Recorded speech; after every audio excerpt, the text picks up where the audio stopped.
nous avons montré le premier sens. Il reste maintenant de montrer le deuxième. Le deuxième. C'est-à-dire quoi? C'est-à-dire, nous avons montré que f appartient à l'ensemble des fonctions intégrables au son de Riemann sur l'intervalle a p et équivalent. Nous avons montré ce premier sens. Quel que soit epsilon positif, il existe une subdivision sigma appartient à l'ensemble des subdivisions possibles sur l'intervalle AP, telle que la somme d'arbres supérieure de f relative à la subdivision sigma moins la somme d'arbres inférieure de f relative à la subdivision sigma inférieure strictement à epsilon. Vous voyez, si je fais inférieur ou égal, c'est la même chose.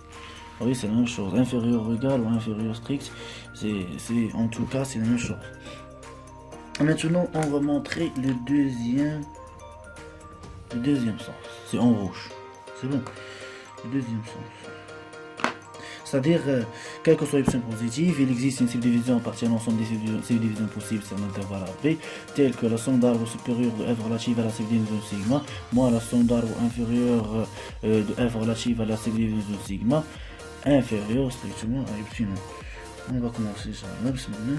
Soit epsilon positif avec un sigma appartient à l'ensemble des subdivisions sur un intervalle AP, tel que la somme d'arbres supérieure de f relative à la subdivision sigma moins la somme d'arbres inférieure de f relative à la subdivision sigma inférieure strictement à epsilon. C'est bon. Nous voulons montrer quoi? Nous voulons montrer que f appartient à l'ensemble des fonctions intégrables sur l'intervalle AB. C'est-à-dire, on veut montrer que le sup égale l'inf. Le sup des sommes d'arbres inférieures de f relative à la subdivision sigma égale l'inf des sommes d'arbres supérieures de f relative à la subdivision sigma. C'est-à-dire montrer que df inférieur strictement à epsilon. On va montrer ça. Cette expression est positive. Pourquoi? Parce que la somme d'arbres supérieure de f relative à la subdivision sigma est toujours supérieure ou égale à la somme d'arbres de f inférieure à la somme d'arbres inférieure de f relative à la subdivision sigma. Donc ça positif, ça implique dit ça moins ça positif, alors cette expression est positive. Maintenant, on va faire quoi? On va écrire cette expression comme ça. Donc D, la somme d'arbres supérieure de f relative à la subdivision sigma inférieure à epsilon plus la somme d'arbres inférieure de f relative à la subdivision sigma. Or, la somme d'arbres supérieure de f relative à la subdivision sigma supérieure à l'inf df. C'est bon. Et la somme d'arbres inférieure de f relative à la subdivision sigma inférieure ou égale le sup. Le sup c'est quoi? Le sup c'est df.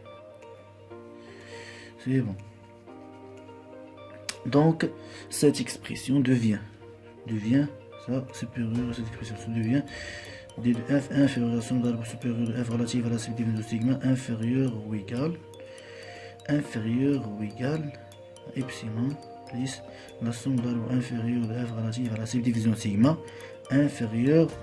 Si vous remarquez, j'ai utilisé inférieur ou égal, c'est la même chose. Si vous utilisez inférieur strict ou inférieur ou égal, c'est la même chose. Donc inférieur ou égal à epsilon plus cette expression la somme d'arbres supérieure de f relative à la subdivision sigma inférieur ou égal df.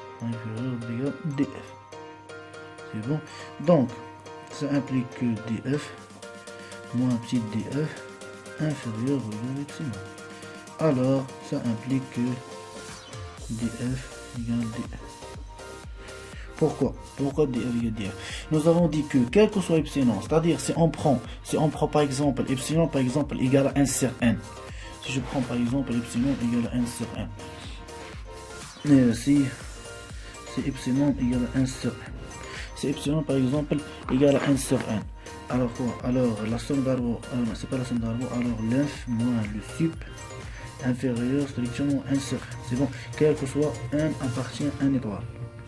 Donc, je passe à la limite. Donc, la limite de 1 tend vers plus l'infini de sa cylindre de somme d'arbres supérieure moins le su de la somme d'arbres inférieure de f. Donc, inférieur la limite de 1 tend vers inférieur au regard, inférieur à la limite tend vers plus l'infini de 1 sur 1. Pardon. Ça tend vers 0, il reste seulement ça tend vers elle-même. Donc, df moins df inférieur ou égal 0. Ça implique, et puisque ça supérieur ou égal 0 et inférieur ou égal 0 en même temps, alors df égale df. Ceci implique que f appartient à l'ensemble des fonctions intégrables au son de Riemann, au son de Riemann sur l'intervalle AP. Maintenant, on va voir les autres propositions. Premièrement, l'ensemble des fonctions intégrables sur l'intervalle AB est un espace vectoriel réel. Et l'application I, qui associe f, une fonction appartient à l'ensemble des fonctions intégrables sur l'intervalle AP, à son intégrale sur l'intervalle AP, est une forme linéaire. La linéarité,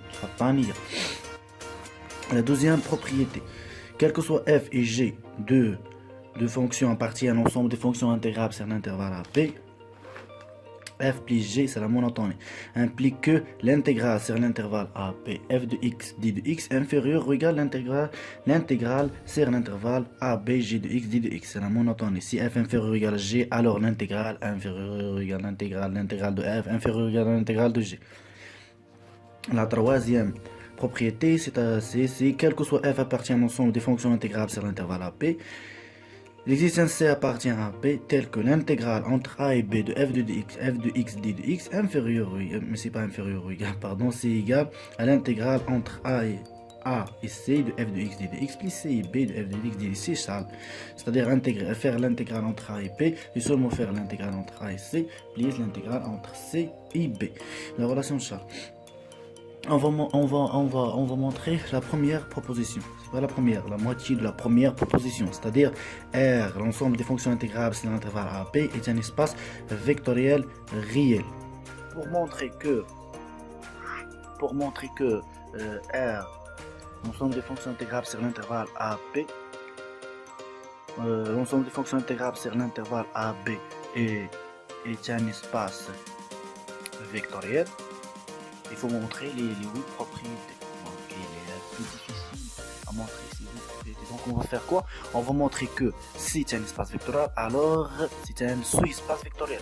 On va montrer que RAP est un sous-espace vectoriel. Pour montrer qu'il est un sous-espace vectoriel, il faut montrer première chose que cet ensemble est non vide.